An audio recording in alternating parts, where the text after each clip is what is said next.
दोस्तों नमस्कार। स्वागत है आप सभी का एमजीवी स्टडी पॉइंट में। तो दोस्तों मिक्स क्वेश्चन सीरीज नंबर 30 आज की हमारी सीरीज है और ये सीरीज है इंग्लिश की एमसीक्यू टाइप के। टोटल 15 क्वेश्चन है। ये UP PCL JMRC exam based series है।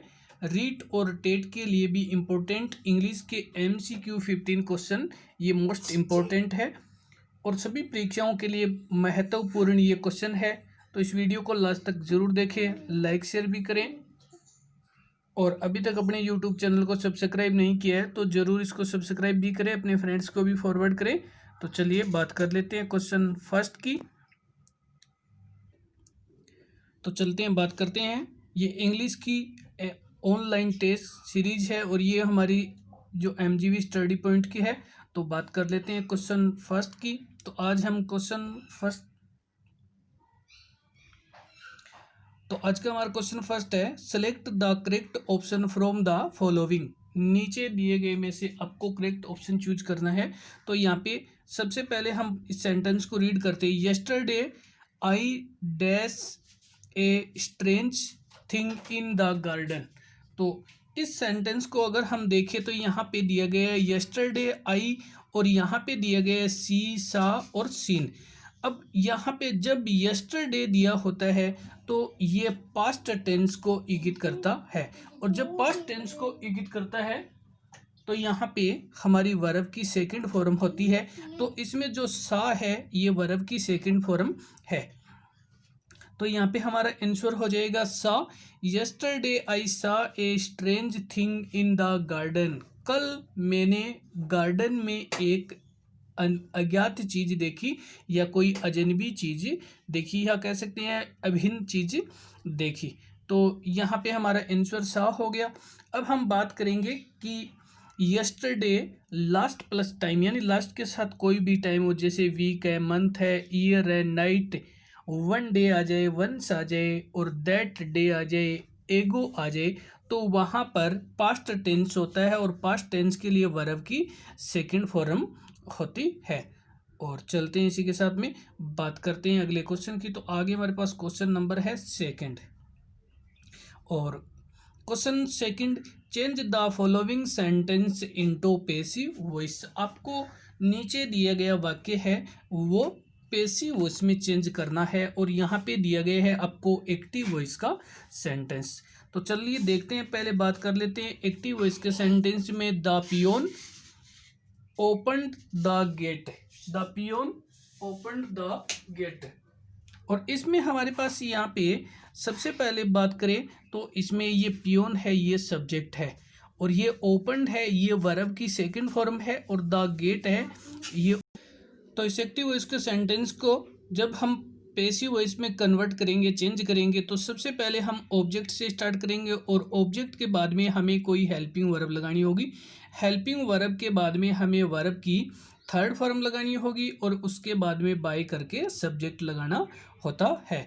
लेकिन कभी कभार क्या होता है, बाय करके सब्जेक्ट को हम नहीं लगाते हैं, तो ऐसे अनइम्पोर्टेंट सब्जेक्ट होते हैं। तो इस डिटेल के लिए आप देख सकते हैं एमजीवी स्टडी पॉइंट में आपको पैसिव वॉइस के टॉपिक मिल जाएंगे।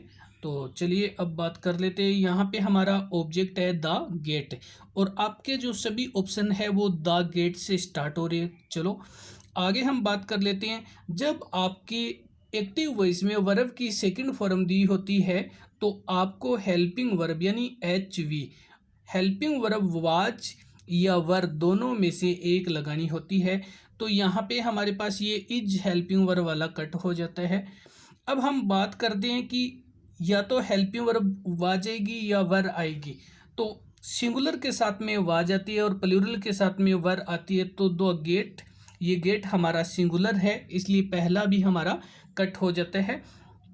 अब आगे हमारे पास जो ऑप्शन सेकंड और थर्ड वाला बचता है तो इसमें हमारे पास यहाँ पे द गेट वाज यहाँ तक तो है, लेकिन इसके बाद में हेल्पिंग वर्ब के बाद हमें वर्ब की थर्ड फॉर्म लगानी होती है, जो कि इसमें वर्ब की थर्ड फॉर्म नहीं है, ये ओपन वर्ब की फर्स्ट फॉर्म है।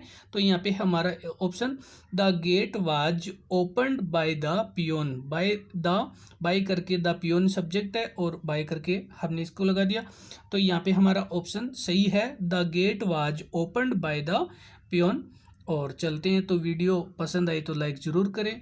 बात कर लेते हैं नेक्स्ट क्वेश्चन की। तो नेक्स्ट क्वेश्चन नंबर है हमारे पास 3। और जब क्वेश्चन 3 है तो आपसे पूछा जा रहा है क्वेश्चन 3 में, change the following sentence into reported speech. आपको रिपोर्टेड स्पीच में इस सेंटेंस को चेंज करना है। यहाँ पे आपको दिया गया है, ये डायरेक्ट और इनडायरेक्ट होता है, तो डायरेक्ट का दिया है और आपको इनडायरेक्ट का सेंटेंस है वो आंसर में चूज करना है। यहाँ पे दिया गया है राधा सैड कोमा क्लोज और inverted comma start what a beautiful bird, और आगे आपको साइन ऑफ एक्सक्लेमेटिव दिया गया है। और ये जो एक्सक्लेमेटिव टाइप वाले सेंटेंस हो जाते हैं। तो अब हम बात करेंगे इस प्रकार के सेंटेंस को किससे चेंज करते हैं। सबसे पहले जो सैड टू है, उस सैड टू को एक्सक्लेमेड विद सरप्राइज से चेंज करते हैं। सैड टू को एक्सक्लेमेड विद सरप्राइज, और फिर यहाँ पे जो कोमा और इन्वर्टेड कोमा होती है उनको हटा करके दैट से कनेक्ट किया जाता है। और फिर यहाँ पे जो लास्ट वाली नाउन होती है उसके पहले द लगा करके लिखते हैं, तो द बर्ड। और उसके बाद में यहाँ पे वाज या वर में से लगाया जाता है जो नाउन सिंगुलर प्लूरल के आधार पे। तो यहाँ पे द बर्ड सिंगुलर है तो वाज, और यहाँ पे जो आर्टिकल दिया होता है ए या एन उनको हटा करके वेरी कर दिया जाता है, और जो एडजेक्टिव होता है उसको रख दिया जाता है। तो यहाँ पे ब्यूटीफुल है। और इसमें जो इन्वर्टेड कोमा के अंदर ये जो वाक्य है, ये वट से, हाउ, हुर्रा, अलास, ओ है आदि से स्टार्ट होते हैं, तो ऐसे शब्द को हटा देते हैं। तो ये जो वट है, इस वट को हम दोबारा नहीं लिखेंगे, छोड़ देंगे। और यहाँ पे जो हमारा आंसर है, Radha exclaimed with surprise that the bird was very beautiful. अब हमें क्या करना है कि इस सेंटेंस में कि सैड टू को सबसे बड़ी इसकी पहचान होती है साइन ऑफ एक्सक्लेमेटिव दिया होता है, या कोमा या इन्वर्टेड कोमा में ये वट से, हाउ से, हुर्रा, अलास, ओ है आदि से स्टार्ट होते हैं। तो अब हमें यही ध्यान रखना है कि ये दोनों पहचान मिले तो आपको सैड टू को एक्सक्लेमेड विद सरप्राइज से करना है। और फिर कनेक्टिव हमें कोमा इन्वर्टेड कोमा हटा करके दैट करना होता है। और ये जो वर्ड होते हैं वट, हुर्रा, अलास, ओ, ये सारे शब्द होते हैं वो उनमें से हटा देते हैं। जैसे वट है तो वट को हटा दिया, और कोई भी आर्टिकल दिया होता है तो उस आर्टिकल को हटा करके वेरी लगाते हैं और एडजेक्टिव लिख देते हैं, और इसमें वाज या वर लगाया जाता है। अब हम देखें नीचे वाले ऑप्शन में, तो नीचे वाले ऑप्शन में यहाँ पे टू कर दिया, दैट नहीं किया है। और आगे जो है तो आगे इसमें वेरी नहीं किया है, इसमें ए का ए लिखा गया है।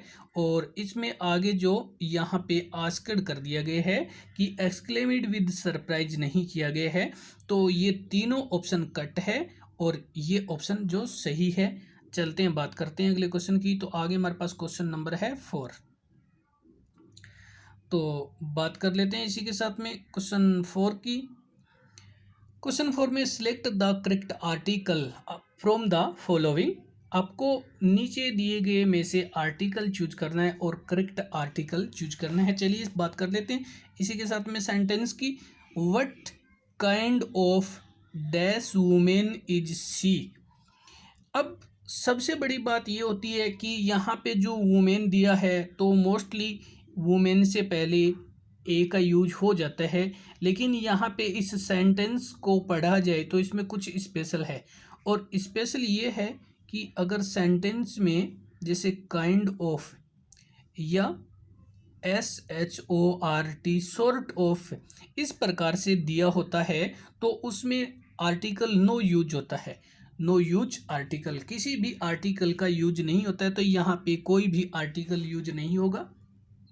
हमारा ऑप्शन है नो यूज आर्टिकल, क्योंकि व्हाट जैसे काइंड ऑफ या सॉर्ट ऑफ दिया होता है तो उस सेंटेंस में किसी प्रकार का आर्टिकल यूज नहीं होता है। और चलते हैं बात कर लेते हैं अगले क्वेश्चन की ओर। तो आगे हमारे पास क्वेश्चन नंबर है 5। क्वेश्चन 5 में सिलेक्ट द करेक्ट प्रीपोजिशन। आपको प्रीपोजिशन चूज करना है फ्रॉम द फॉलोइंग नीचे दिए गए में से। तो an old man was walking dash A stick. तो अब हमें इसमें दिया गया है कि an old man was walking, एक वृद्ध व्यक्ति चल रहा था डैश ए स्टिक। यहाँ पे वो एक स्टिक यानी एक डंडे के सहारे चल रहा था।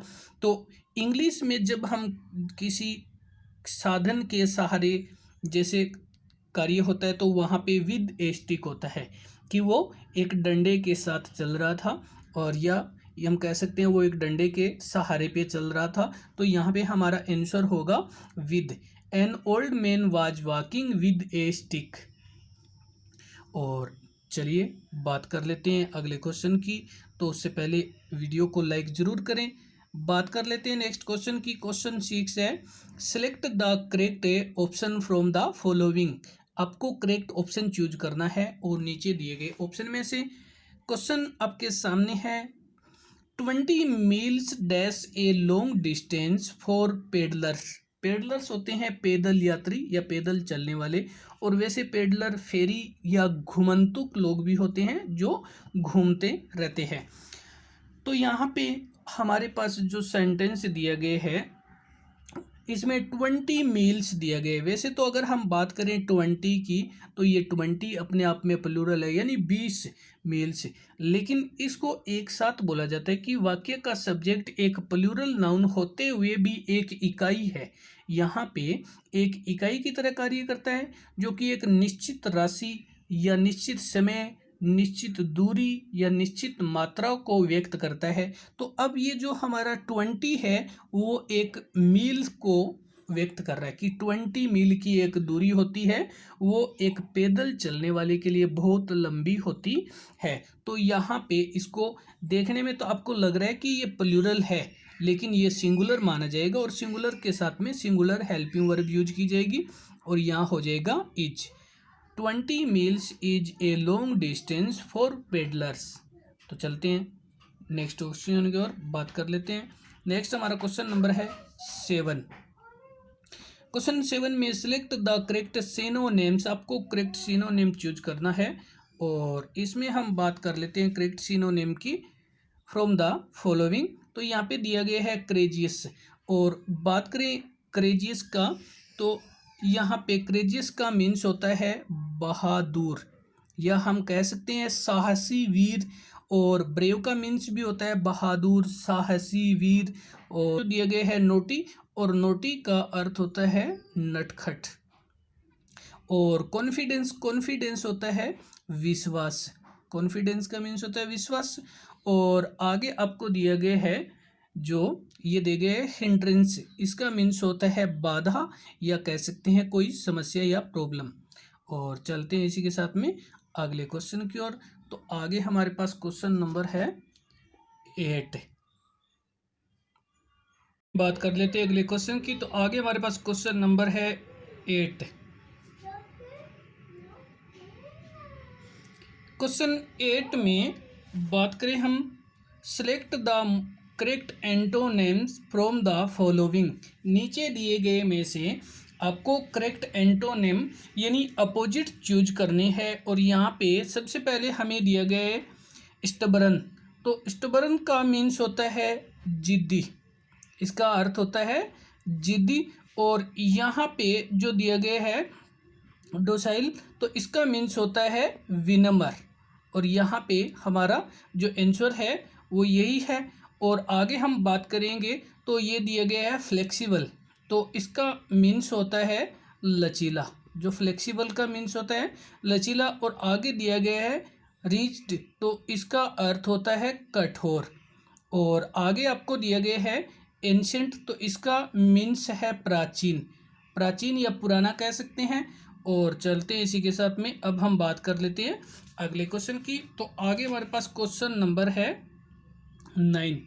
Question 9, select the correct option from following. आपको फॉलोइंग नीचे दिए गए में से करेक्ट ऑप्शन चूज करना है। और सबसे पहले आपको यहाँ पे दिया गया है one who goes on a journey to holy palace. One who goes यानी वह जो एक पवित्र यात्रा के लिए जाता है या तीर्थ यात्रा के लिए जाता है। तो यहाँ पे होली पैलेस यानी धार्मिक स्थल पर जाता है। तो यहाँ पे हमारा आंसर होगा, तो चलिए हम बात कर लेते हैं इन आंसर की। तो यहाँ पे हमारा आंसर होगा पिलग्रिम। पिलग्रिम का जो मीन्स होता है, ये होता है तीर्थ यात्री या धार्मिक यात्रा करने वाला या धर्म स्थल पर घूमने वाला। और यहाँ पे हमारा आंसर पिलग्रिम है। और इसी के साथ में हम बात कर लेते हैं, यहाँ पे हमारे पास दे रखा है थीस्ट, तो इसका जो मीन्स है वो है आस्तिक। इसका जो मीन्स होता है वो है आस्तिक। और यहाँ पे दे रखा है पेट्रोल, तो ये होता है देशभक्त, ये देशभक्त होता है जो। और ये पिलग्रिम्स, ये तीर्थयात्री पे आगे आपको दिया गया है मार्टियर, और मार्टियर का जो मीन्स होता है वो होता है शहीद। और चलते हैं इसी के साथ में बात कर लेते हैं अगले क्वेश्चन की। तो आगे हमारे पास क्वेश्चन नंबर है 10। क्वेश्चन 10 की बात करें तो यहाँ पे select the correct option from the following, आपको नीचे दिए गए में से करेक्ट ऑप्शन चूज करना है। और यहाँ दिया गया the noun petrol belong to, जो पेट्रोल है वो कौन सी नाउन से संबंधित है, या हम कह सकते हैं पेट्रोल है वो कौन सी संज्ञा है। तो यहाँ पे अगर हम बात करें पेट्रोल की, तो पेट्रोल एक लिक्विड होता है, और लिक्विड होता है, गैसेज ये सारे आते हैं मटेरियल उनमें। The noun which denote gases liquid solid form of material is called material noun, जो मटेरियल नाउन होती है। और इसमें gold, silver, oil, petrol, diesel, water, milk, wheat ये सारे आते हैं। और collective noun, collective noun the noun which denote group of persons, animals, things etcetera, वह संज्ञा जो व्यक्तियों, जानवरों, वस्तुओं के किसी समूह को दिखाती है, जैसे पीपल है, आर्मी है, people, police, crowd etcetera. Common noun, और जो कॉमन नाउन होती है, ये common noun the noun which denotes common person, animal, place and things, वह संज्ञा जो किसी व्यक्ति, जानवर, स्थान आदि वस्तु का बोध करवाती है, वो कॉमन नाउन होती है। आगे है प्रॉपर, तो प्रॉपर में प्रॉपर नेम ऑफ पर्सन, इस पर the noun which denote proper person, place etcetera called proper noun, की प्रॉपर नाउन में किसी व्यक्ति का नाम, किसी वस्तु का नाम आदि होते हैं। तो चलते हैं इसी के साथ में अगले क्वेश्चन की ओर, तो बात कर लेते हैं आगे। हमारे पास क्वेश्चन नंबर है 11। क्वेश्चन 11 में हम बात करें तो यहाँ पे हमारे क्वेश्चन नंबर 11 में select the correct option from the following, आपको करेक्ट ऑप्शन चूज करना है।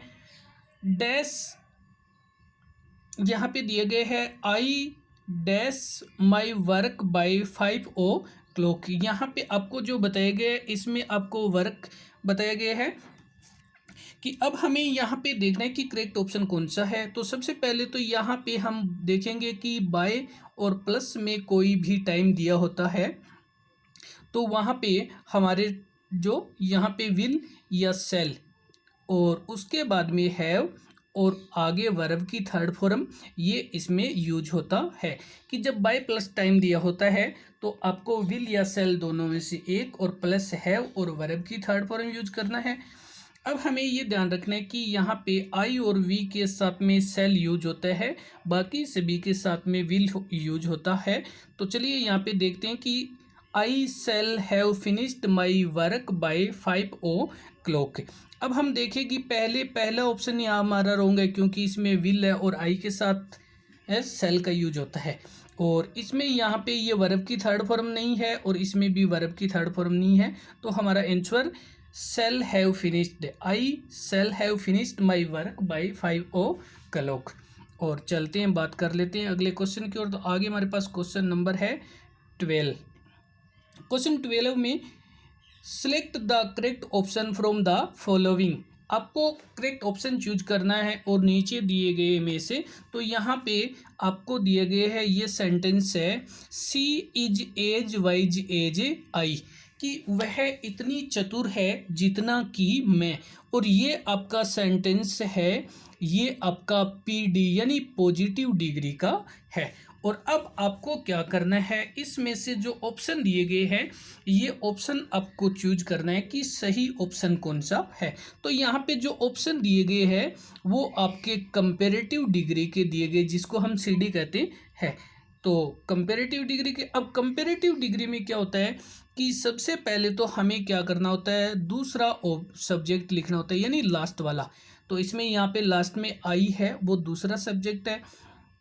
और इसके बाद में हमें क्या करना होता है कि अगर आपका सेंटेंस जो कि नेगेटिव है तो पॉजिटिव बनाओ, और पॉजिटिव है तो उसको नेगेटिव, नेगेटिव है तो पॉजिटिव और पॉजिटिव है तो नेगेटिव बनाना होता है। हमें क्या करना होता है, उसका अपोजिट करना होता है। और उसके बाद में पॉजिटिव की जगह सुपर कंपेरेटिव डिग्री अपने यूज करनी होती है, और लास्ट जो पहला सब्जेक्ट होता है वो लिख दिया जाता है। तो यहाँ पे हमारा आंसर है ये option, I am not wiser than she. क्योंकि सबसे पहले हमने क्या किया, लास्ट वाले सब्जेक्ट यानी आई से शुरू किया। उसके बाद में हेल्पिंग वर्ब इज है तो आई के साथ एम आता है, और ये सेंटेंस अफर्मेटिव गए तो हमने नोट लगा करके नेगेटिव बना दिया। फिर एज, वाइज, एज को हटा करके वाइजर देन यानी कंपेरेटिव डिग्री लगा दी, और लास्ट जो सब्जेक्ट बचा था वो पहला वाला सब्जेक्ट हमने लिख दिया। तो हमारा answer I am not wiser than C, और ये हमारा सी डी यानी कंपेरेटिव डिग्री का सेंटेंस है। और चलते हैं, बात करते हैं अगले क्वेश्चन की। आगे हमारे पास क्वेश्चन नंबर है 13। क्वेश्चन 13 में सिलेक्ट द करेक्ट टेंस, आपको टेंस चूज करना है फ्रॉम द फॉलोइंग, नीचे दिए गए में से। और यहाँ पे जो सेंटेंस है, it was very cold that night. तो यहाँ पे देखने से पता चलता है हमें कि इसमें जो दिया गया है वो it was very cold that night.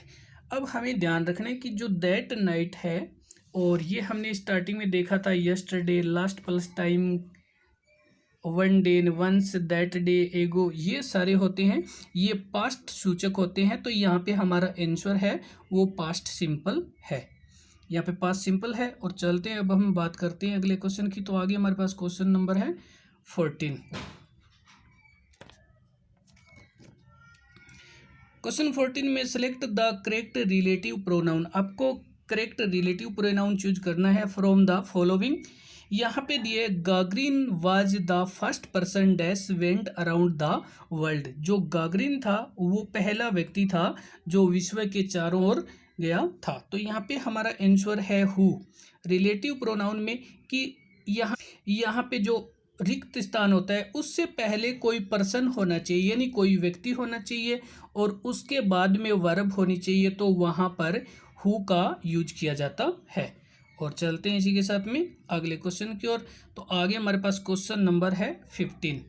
Question 15 में अगर हम बात करें, the phrasal verb back out means, जो फ्रेजल वर्ब है बेक आउट, तो इसका अर्थ क्या है। तो सबसे पहले तो हम बात करेंगे बेक आउट का जो हिंदी अर्थ होता है, ये होता है बच निकलना, ये होता है बच निकलना। और यहाँ पे जो हमारा आंसर है वो विदड्रा, तो इसका मीन्स होता है निकालना, यानी दोनों ही अर्थ है वो वापस निकालने से संबंधित है। और यहाँ पे अर्थ दे रखा है स्पोर्ट, स्पोर्ट का जो अर्थ होता है वो होता है सहयोग। और यहाँ पे ले आउट दिया गया है, ले आउट का मीन्स होता है छंटनी करना। और आगे जो दिया गया है ये ब्रेक इनटू, तो ब्रेक इनटू का मीन्स होता है जबरदस्ती से घुसना, जबरदस्ती से घुसना। तो यहाँ पे हमारा जो बेकआउट का मीन्स होता है विदड्रा। तो दोस्तों इसी के साथ में धन्यवाद, वीडियो देखने के लिए लाइक शेयर करते रहें, और नेक्स्ट वीडियो अपलोड हो तब तक के लिए धन्यवाद।